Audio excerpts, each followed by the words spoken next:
Upriver from the Brooklyn Bridge, the city's most adventurous commuters once relied upon another steel cable structure to get them into Manhattan.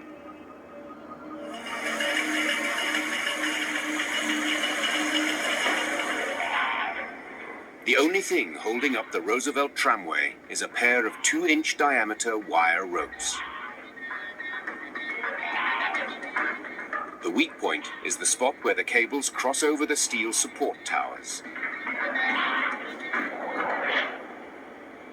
Especially where the cable goes across over the saddles and at the terminals, the cable is bent back and forth as the tram goes across it. So you tend to get some fatigue loading in the cables, and that is what actually uses up the life of the cable.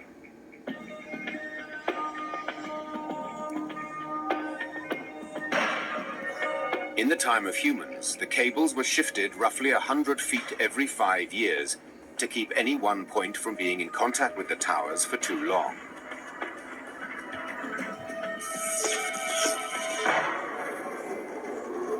Even though the tram hasn't moved along the cable for 100 years, wind has continued to buffet the tramway, causing stress on the wires near the towers.